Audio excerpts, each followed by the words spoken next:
Don Carpenter on News Talk 1270 KIML. News Talk 1270 KIML, and I believe on the phone right now we should have Governor Mead. Governor, are you with us? Okay, we'll try that. I guess I should hit the right button. Governor, are you with us? I am, yes. Good morning and welcome to the show. Good morning, Don. How are you this morning? Good. It's good to get a chance to finally talk to you on the air. I know we talked a couple months ago off the air, but I'm glad we're able to talk to you this morning. Yeah, how's things going? You're rolling along pretty good, I would imagine. Oh yeah, I love it here. I love Wyoming. It's I knew I wanted to come out here for quite a while, so it's I'm not surprised that I love it here. Well, good. I'm glad to hear it. So I understand that you have quite a full plate going on right now. I guess the big thing going on that I'd like to ask you about. Could you give us a little bit of an update on what's going on with the EPA's Regional Haze Rule? And I know we had some news about that earlier in the week. Yeah, well, I appreciate the opportunity to comment on that. Next week, I'm actually going to be providing testimony as part of the public comment opportunity. And I have not done that in the past, but I just feel so strongly about what the EPA is doing that I feel it's important for Wyoming's voice to be heard as loudly as possible. And but for those who may not know, the state of Wyoming responded to the EPA's trying to move forward on regional haze. And what this regional haze rule does is it's supposed to improve the air quality in terms of visibility. And the state presented a plan how to address that, and some of the plan was rejected and some was accepted by the EPA. But if the EPA's plan goes forward, it will cost, the estimates are $1 billion for our power generation companies in Wyoming initially, and then about $100 million a year. And there will be no perceptible difference in the air quality in terms of visibility. And that's what the rule is designed to do, is to make the air seem more clear. And with no perceptible difference, you spend $1 billion and then $100 million thereafter. It's a huge cost that will ultimately be passed on to customers. And this isn't just some theoretical thing. It's our grandparents and great-grandparents. It's those who are struggling to make ends meet.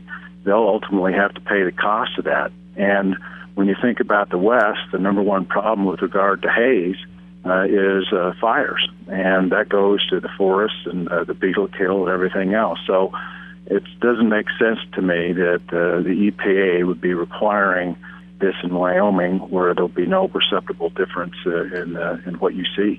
Well, when I first saw the news about this earlier in the week, it kind of surprised me that this is even considered a problem out here by anyone. Anybody that's been here knows that if there is haze, it's because of a wildfire, not because of coal burning plants.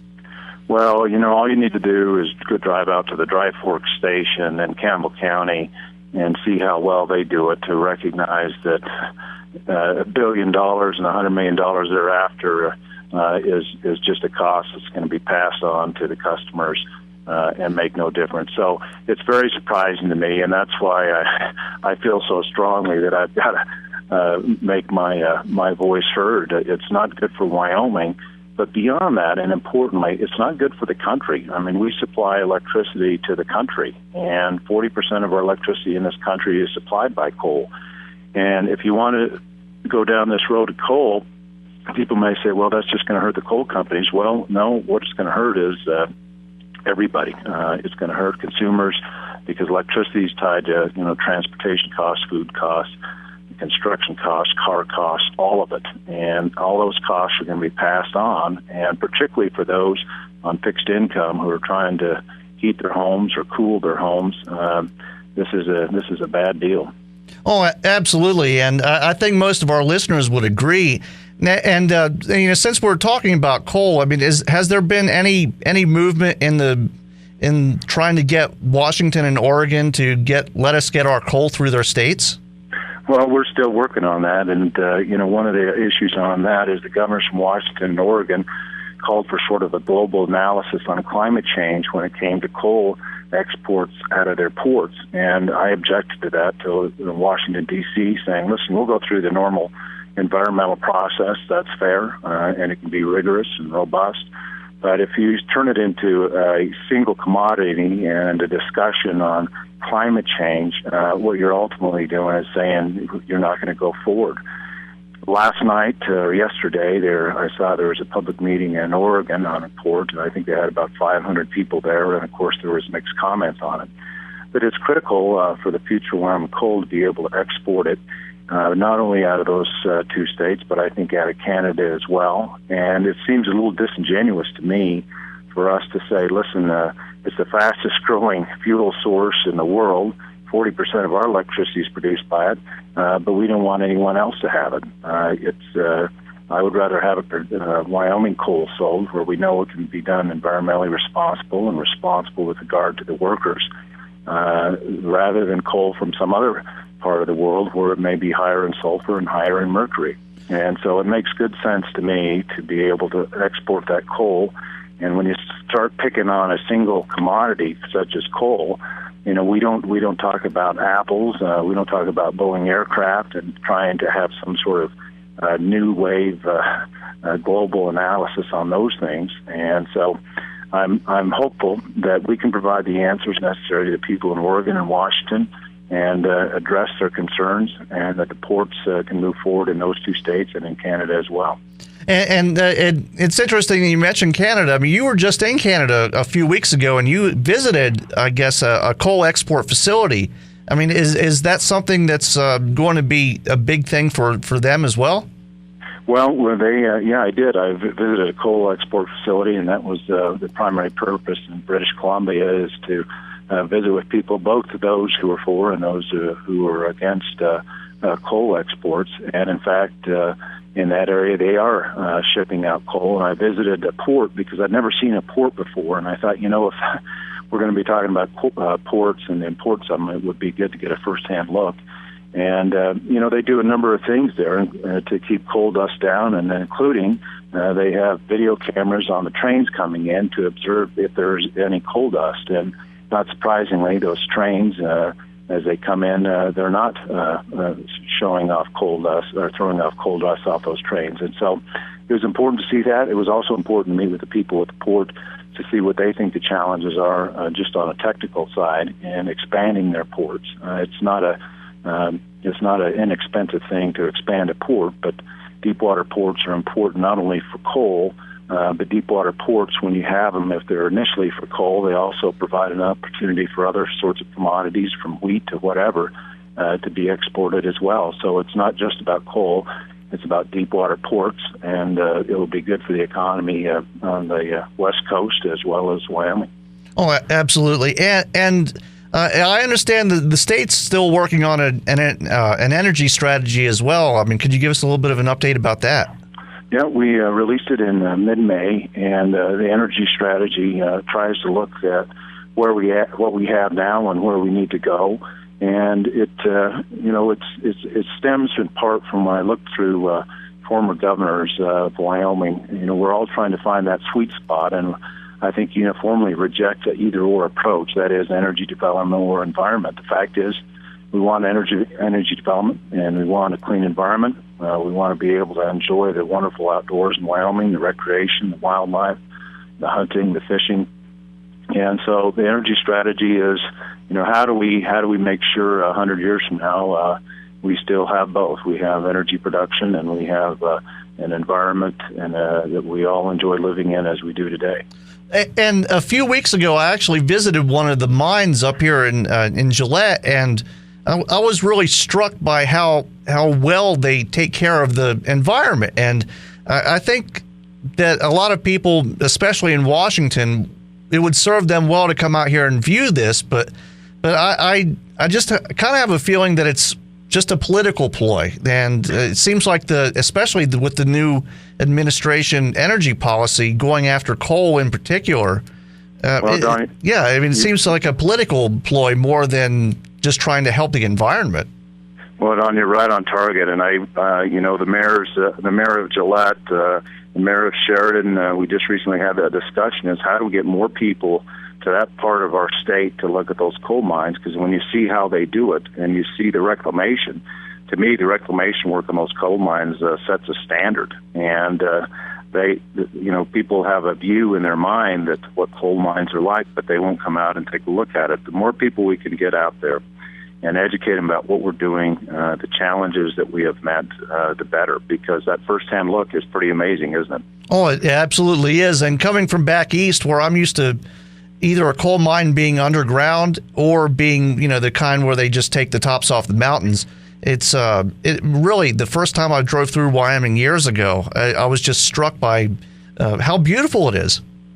Yeah, it really is tremendous. And you got to, the mayors in that part of the state have in the past and are continuing to try to get people from Washington, D.C. and from the West Coast as well to come out there. And I think currently your mayor's working on getting some mayors from different parts of Oregon and Washington out to take a look, to see what's going on, so that they get that firsthand exposure that you've had and say, what we've heard isn't necessarily true.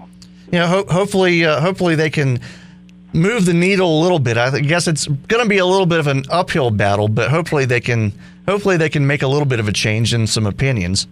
Yeah, I'm hopeful as well, and we've got a good example of how to do it right, and we're eager to show that to anybody who's willing to have an open mind. Exactly. And I kind of want to shift gears a little bit, and this is something that came up a day or so ago. I guess you have a new initiative to try to get some raises for state employees. Could you tell us a little bit about that?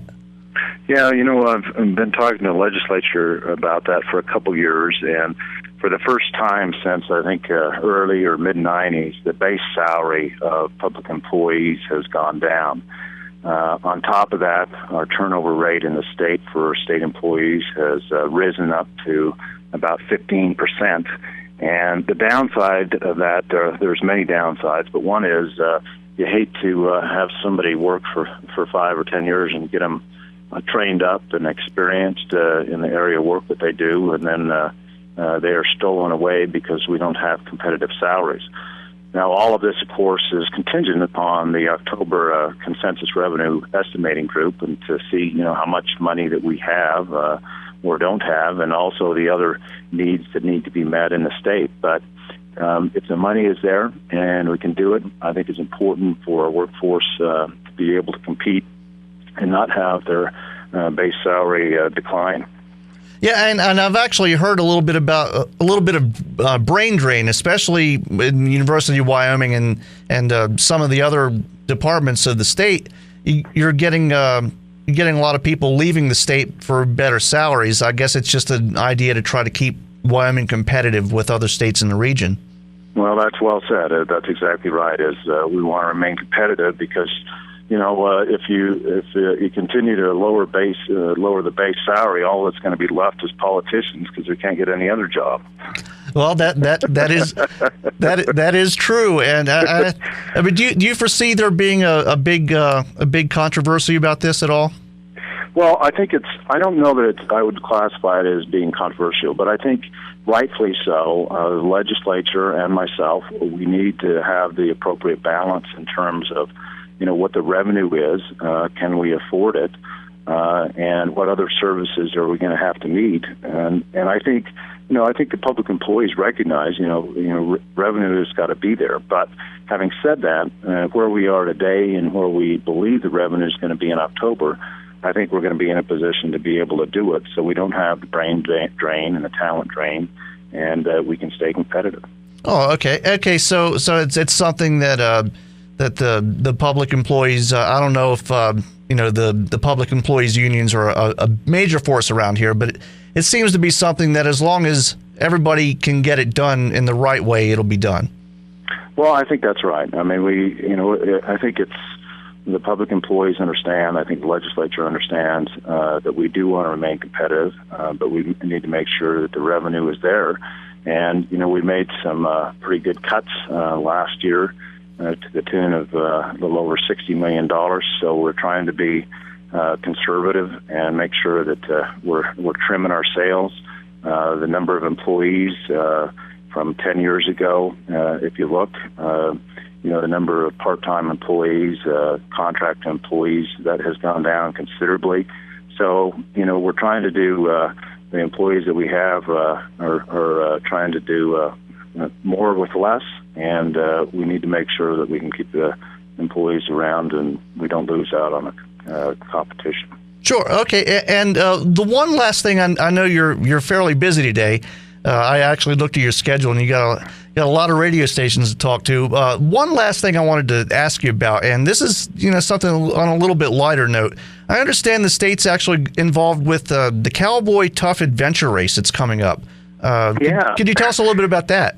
Well, when I took office, I said, hey, we need some sort of event that, showcases the great outdoors of Wyoming and the wildlife and the competitive spirit of Wyoming. And so we had a lot of people work very hard to put this together, this Cowboy Adventure Race. And we have competitors from all over, and it is a tough race. You actually have to qualify to be in the race because it is so tough. They don't want anybody to get hurt or injured, and so that's going to be starting up. And I get to participate by pulling the starter gun, and that's all I'm qualified to do. But very excited about it, and excited about the many competitors coming in to see all we have to offer here in Wyoming. Yeah, it definitely sounds like a lot of fun. I mean, I'm like you. I don't think I'd be qualified for any kind of race. I'd probably come in last.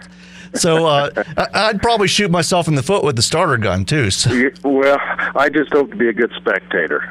Well, it definitely does sound like a lot of fun, and we'll get the information out about that when the date gets a little bit closer. It's down in Cheyenne, so and if anybody wants to go down and take a look at it. Yeah, it starts in Kurt Gowdy Park and then goes through the state, including through Casper, Wyoming, and so it's covering a lot of the state. So they're gonna be working hard and seeing this great state we have here. Yeah, it's a perfect place for that kind of thing too. I mean, you have so many different kinds of terrain that it's very challenging, I'd imagine. Oh, absolutely. Yeah, extremely challenging. Yeah. Okay, and with that, I'm gonna let you go. I know you have a lot of people you need to talk to today, so I want to thank Governor Mead for calling in, and hopefully we'll get to talk to you again sometime soon. Look forward to it. Thanks, Don. Thanks a lot, Governor. And with that, we're going to take a break. News Talk 1270, KIML, Don Carpenter Show. We'll be right back.